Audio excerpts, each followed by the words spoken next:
Howdy folks, how's it going? I am here in Amatitlan, Guatemala,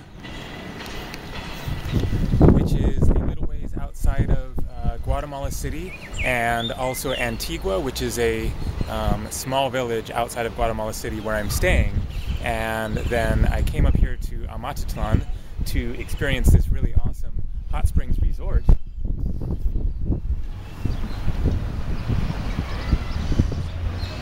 I was just soaking in the pools down there. There's a nice mix of hot, warm, and cold, and then a swimming pool there. I will be getting a massage later and a free smoothie. Pretty sweet deal. It was 30 bucks for the whole package. It's just a short little massage. There are more expensive package deals if you want a longer massage and other stuff. But I just saw a brochure at this place at my hotel where I'm staying in Antigua, and today they were offering a free shuttle ride up here, and so I decided to jump on it and check it out. So definitely some spectacular views here. The hot springs here, the water comes from a volcano that is nearby here, and on the ride here then I could actually see steam coming out of the volcano. There are a number of active volcanoes around here, so pretty interesting for sure. Alright, so this video is on the subject of finding balance between humility and your greatness.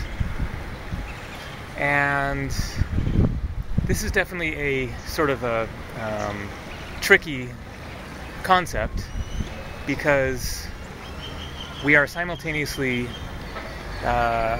beings of tremendous potential. I wouldn't say infinite, maybe infinite, I don't know, but I think that that's kind of overstretching things. But as human beings, as spiritual beings, then we have tremendous potential and capability and power available to us. Simultaneously, we are one of billions of human beings on this planet alone. There are hundreds of billions of stars in the Milky Way galaxy, and there are hundreds of millions of galaxies, hundreds of billions of galaxies in the universe. We are, to call us a speck of sand on a vast beach is a tremendous understatement, or is an overstatement. We are so much even tinier than that in comparison to the just inconceivable vastness of the cosmos. And so we are both tiny and immensely powerful at the same time. And so I think this is just something to keep in mind, kind of a balancing act between the two, because I think that people can get overbalanced or imbalanced in one direction or another. Oftentimes on the spiritual path, then there is a overemphasis on humility, in that, especially in religious terms, priests and whatnot, monks, etc., then there is a great emphasis on the importance of being humble. And so people will adopt a persona of humility and deny themselves in the process, deny their spontaneity and creative expression and coming into their true power and more real and authentic with themselves and the truth of their nature, under the guise of trying to be humble and quiet and not assert themselves, etc. And I think that this is a mistake. On the other hand, then people can go the other direction and get too wrapped up in this. It could be more of a new age idea of we are infinite beings and we are immensely powerful and we can do anything that we set our minds to, and puff up the ego and become over grandiose about the power that we have, the potential that we have, what we can really do with our mind, with our body. So there is definitely a balance to be found between the two, and it is just a matter of awareness, of consciousness, of the two concepts, of not getting sucked into either one, because both can be ego traps, basically.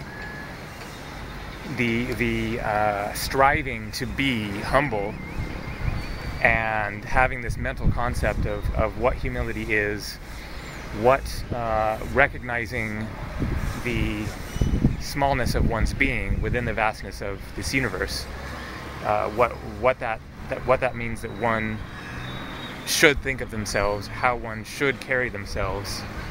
With that awareness, you can end up denying yourself, denying the truth of your being, how you actually want to be. You can constrict your freedom of being and movement through seeking to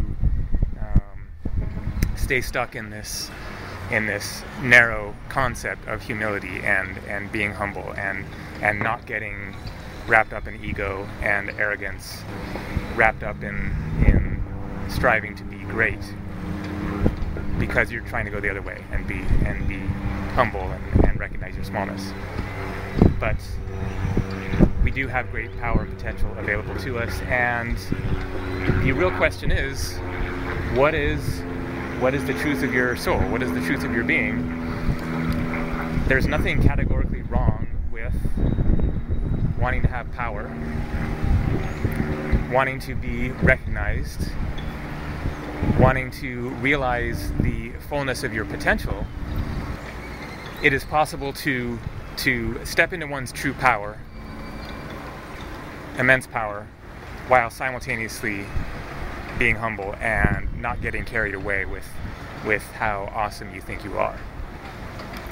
So I think I'll not ramble on too much on this one. That kind of gets the basic concept across, but I think the basic idea is to give yourself freedom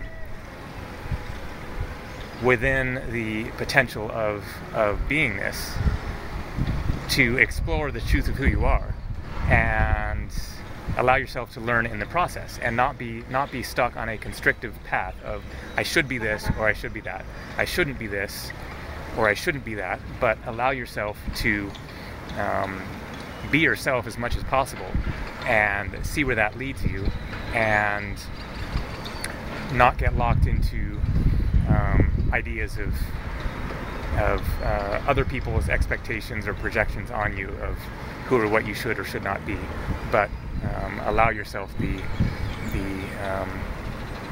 openness, the freedom, the non-judgment of being, to just explore life and yourself and the universe, and strike a balance there between your smallness and your greatness. So, all right, thanks for watching, and for anyone who wants to travel and see amazing places and exotic experiences and even luxury, just a little example here of the fact that it does not take gobs of money. The hotel that I'm staying at in Antigua, there is $12 a night, including a really awesome breakfast. So I'm not Mr. Rich Guy Millionaire here by any stretch of the imagination. I've got a few $1,000 to my name, and I'm just stretching it as far as I can. But in the context of don't limit yourself, whether it is your beingness, your freedom of expression, or your experiences in the world, sorry about the helicopters there, then there is much more available to us than we oftentimes realize. So, all right, take it easy.